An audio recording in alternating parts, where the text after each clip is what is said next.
Hear his reports by downloading the free WHOW mobile app.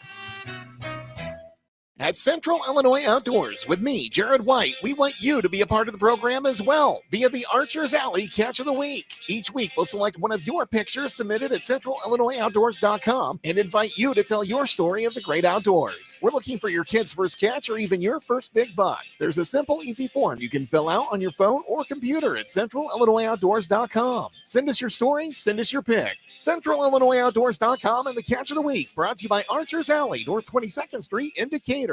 The Miller Media Group is looking for someone who's local in sales and wants to advance their career. We have an immediate opening for an account executive who understands the importance of small businesses to our local economy. Just bring your sales expertise to us and we'll train you with above average pay along the way. Prove yourself to us and you could be promoted to sales manager for our radio group with a great compensation package. It all starts with an email to sales@randyradio.com. That's sales@randyradio.com. We're an equal opportunity employer.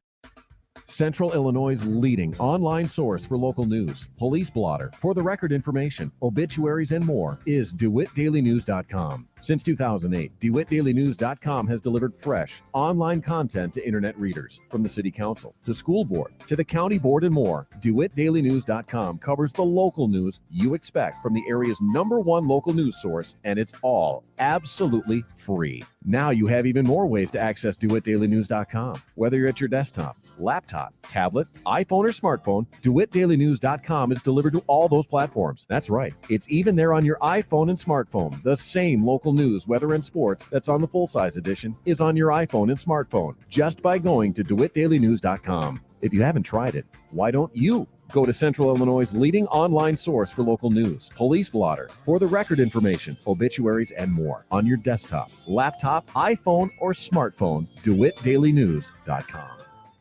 Today's morning show can be heard by downloading the free WHOW mobile app in your favorite store. Top of the morning. Thanks for being with us. I'm your host today, Seth Lawrence, and the WHOW morning show streams live to our Facebook page and to YouTube, and it's brought to you by Peterson Insurance, your Pekin insurance agent in Clinton. My guest on the phone this morning for this segment of the show is Nadia Kleekamp. She is the Associate Director of Community Health with Chestnut Health Systems. Hey, good morning, Nadia. How are you today?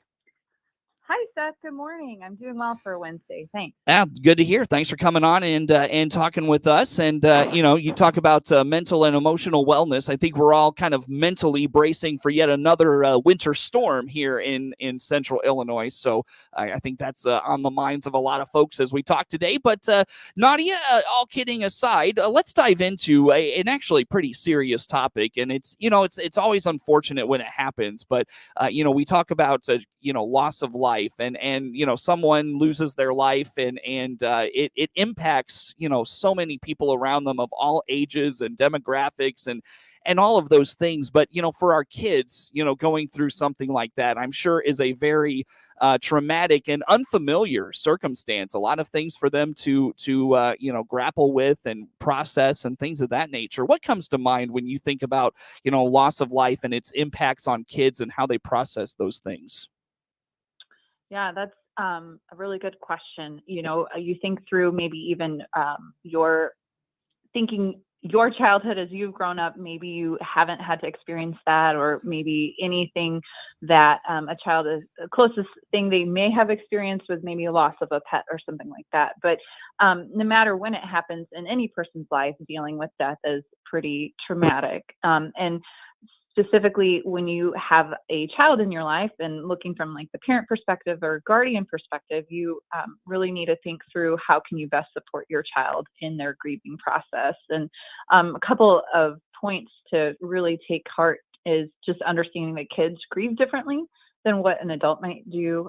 Maybe they might be crying 1 minute and then maybe they're engaged in an activity where they seem that they're just fine.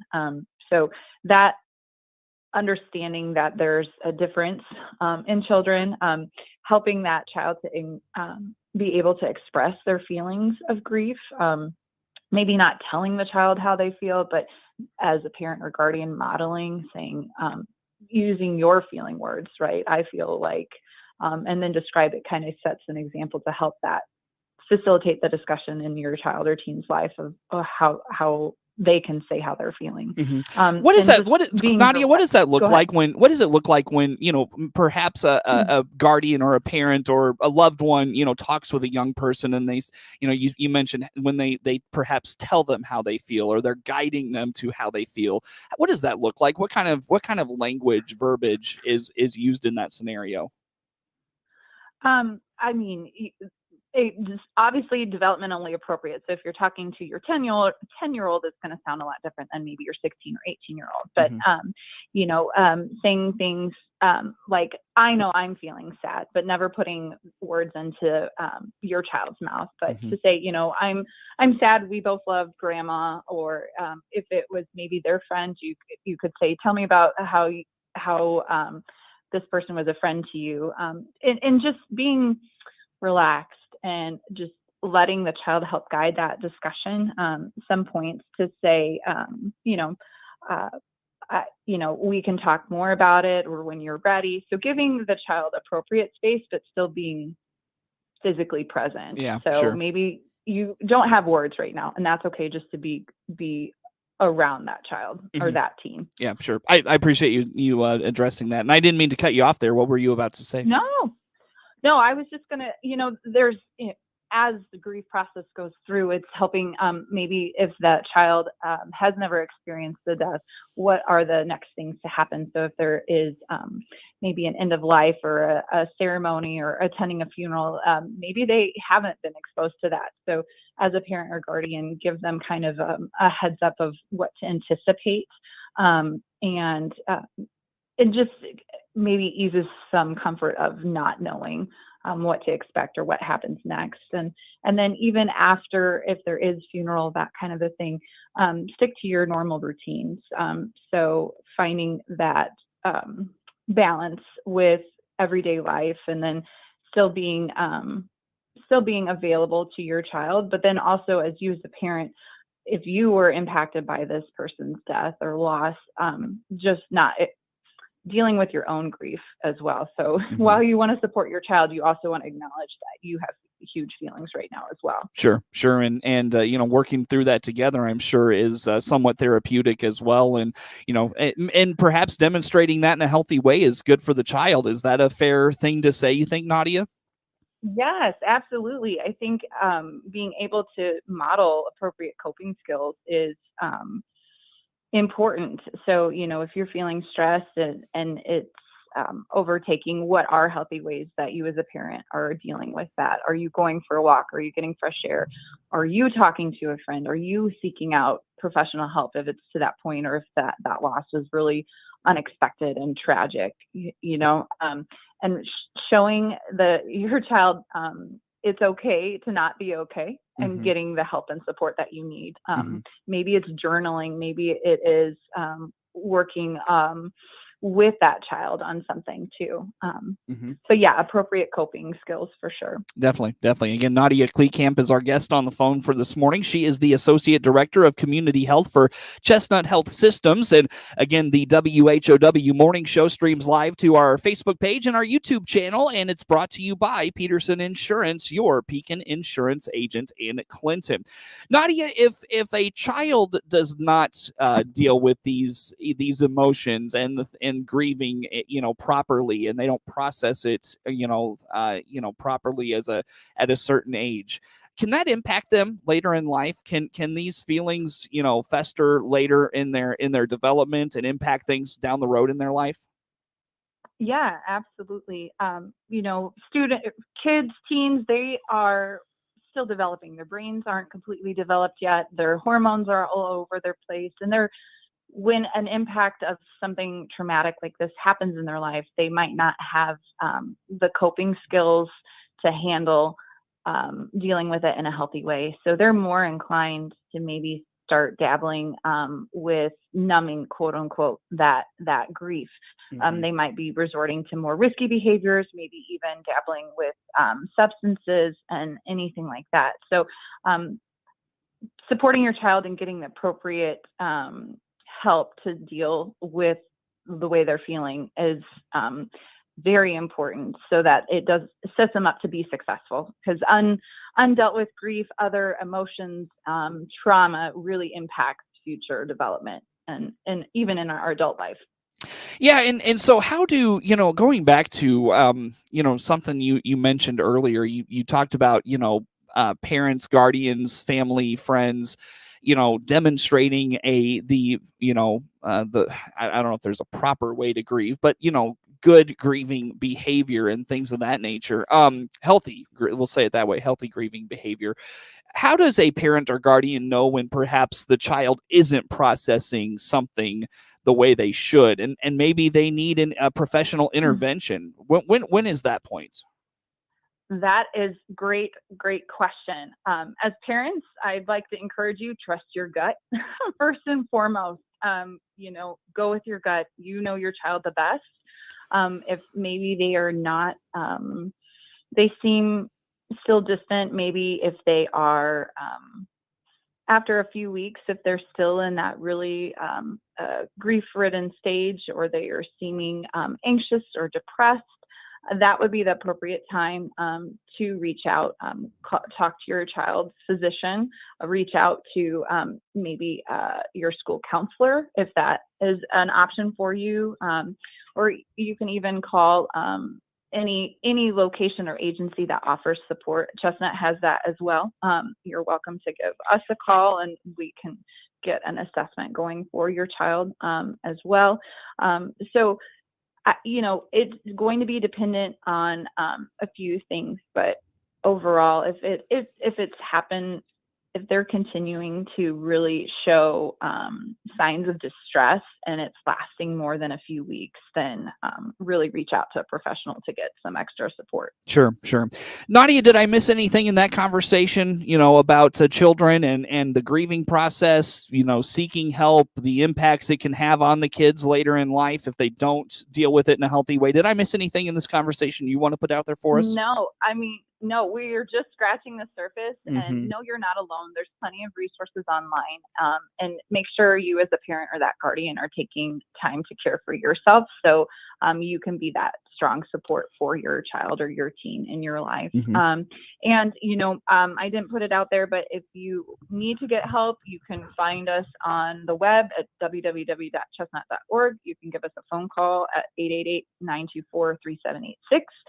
We'd be happy to help, but there are plenty of supports out there, just getting linked to the right ones to help you and your family. So. Nadia, let's take a time out here. Nadia Kleekamp, Associate Director of Community Health for Chestnut Health Systems, my guest on the phone for this morning. And again, the WHOW morning show streams live to Facebook Live and our YouTube channel, and it's brought to you by Peterson Insurance, your Pekin insurance agent in Clinton. More to come on the WHOW morning show.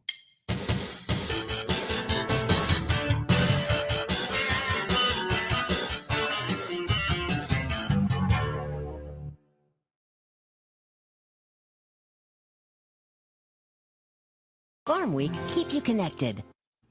Let's check the markets now on the RFD Radio Network for this Wednesday. I'm Jim Taylor. Corn slightly higher, beans double-digit higher, and wheat trading lower at this hour. March corn 6.40 1/4, up 2 1/4. May corn up 6.39 1/2, and December corn 5.90 1/4, up 1/2 penny. March beans 15.71 1/4, up 20. May beans up 19 1/4, 15.75.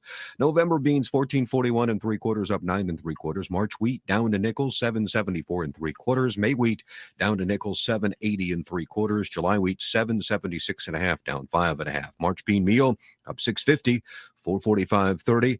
March bean oil 66.46, up 83 cents. In the livestock market at this hour, February live cattle up 2 cents, 142.92. March feeders 168.60, down 12 cents. April lean hogs 105.45, up $1.30. Look at the markets on this Wednesday morning.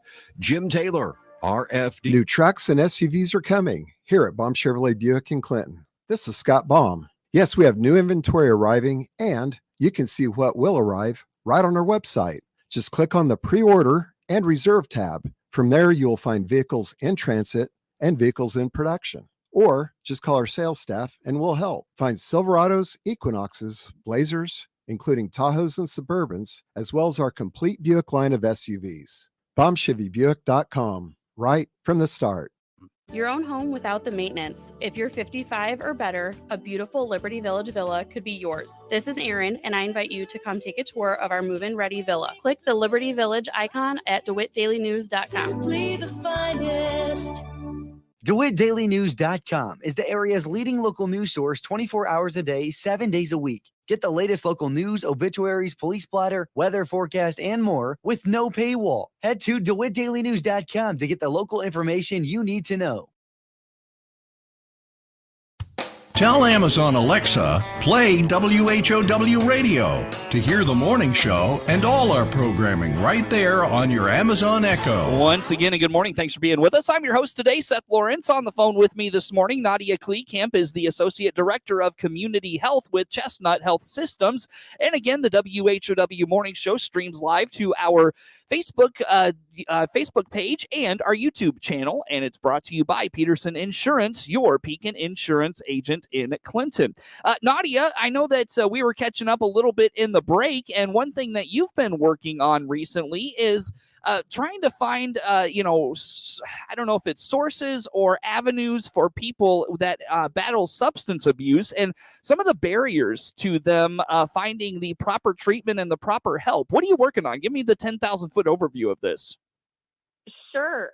With the ask of the Illinois Department of Human Services Substance Use Prevention and Recovery Bureau, Chestnut has been tasked with taking on a look at several rural communities in the central Illinois area and southern Illinois, I guess you could say, and looking to see, how are people accessing the help that they need, or are they able to, or what's standing in their way. And we, with a team of a great staff, over 8 staff, have been working diligently over the last 6 months to take a closer look with conducting key informant interviews and lots of data collection.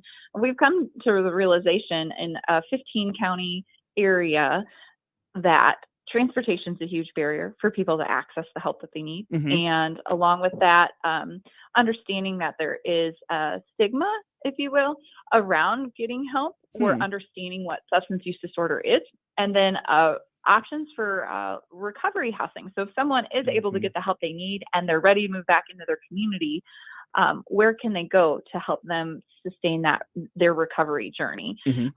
So that I would say is a really pretty big overview. There's a lot of intricacies to this project, but it's pretty exciting. Definitely. Yeah. Well, and let's dive in from there. I always think of substance abuse treatments, Nadia, and I think, transportation, I'm sure, is a really big one. I probably didn't think that was as big as it was until you kind of outlined it there. But in my mind, it's always been, and the biggest thing for me is always the access to the proper treatments. That to me is just one area where, and it's not just Illinois, it's probably rural America at large that battles this problem. Yeah, you're absolutely right. And not to say there aren't already existing supports that offer rural transit, and I don't want to knock them by any means. They're working hard, and they're working against a job shortage as well.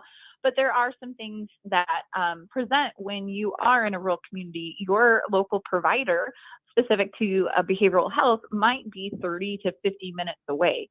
So to find transportation to get you there, maybe there is an out-of-town route with a rural transit, but then what's the time? Are there only certain days of the week that you can go? So that presents itself.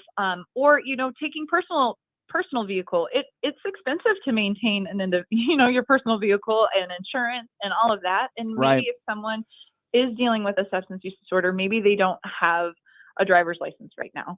And so maybe they don't have a job right now, Yes, exactly. And so that transportation piece really impacts how someone can get the help that they need. And, thankfully right now, telehealth is an option, but then you also look at the barriers of infrastructure. Maybe you don't have a good broadband service to connect you with a provider. So. Yeah. Well, and so I guess, again, I'm not trying to project my image of this challenge into the conversation, but I guess in a way I am, and hoping you can whether it's dispel or speak to it further. But I think of treatment, and perhaps what might be best for an individual is they come in for treatment for, I don't know how long. I mean, I'm just going to put a number out there, 3 weeks, just to say something. But, let's say they need 3 weeks of treatment, and for me, I would think the best way to do that is you have them in your facility, you house them there, you let them stay there to work through all the challenges that come with working through getting past a substance addiction. But if you're sending these folks home, perhaps they're going back to the communities and the friends and the families that maybe were enabling them to get to where they are, to the problem that they were at. Does that make sense? And I feel like I'm just terribly explaining this. No. And that there's some truth to that. Someone who is ready to get the help, and residential has been identified as the best way to get them on the start of their recovery journey, then that's where they go. And then the biggest thing and the biggest ask and drive from the state and even local communities is understanding how do we build a more robust recovery community. So when that individual gets out of their residential treatment, they come back to their hometown, what supports are in place to help them along? Is it having a solid place to live that isn't maybe the same place they were living because maybe their roommates were still in active use? Maybe is it employment? So working with employers to help create jobs for people that have a substance use disorder and get them back to being able to earn a living wage and support themselves and be back in the flow of the community. Right. And I mean, there's different ways, and it is what type of recovery groups are being offered. Maybe it's a 12-step program in AAA. Maybe there's Celebrate Recovery. Maybe there's Smart Recovery, but maybe there's no groups to offer. So how can we take a look at that to empower people in that community to help build and grow and be that safe and available space for members of their community who are returning. Sure. Nadia, I hate to do this because I really want to talk further about it. Perhaps we can save it for next month, but I have to let you go. Quickly, how do folks get a hold of you or someone at Chestnut for more information and help? Sure, absolutely. They can visit us on the web, www.chestnut.org, or they can give us a call and they'll get us directed to the right person. It's 888-924-3786. Nadia Kleekamp with Chestnut Health Systems, our guest on the phone. Network News is now. The Big 1520 WHOW Clinton, 92.3 FM, W222 BG Clinton, 106.5 FM, W293 DJ Normal Bloomington. News this hour from townhall.com.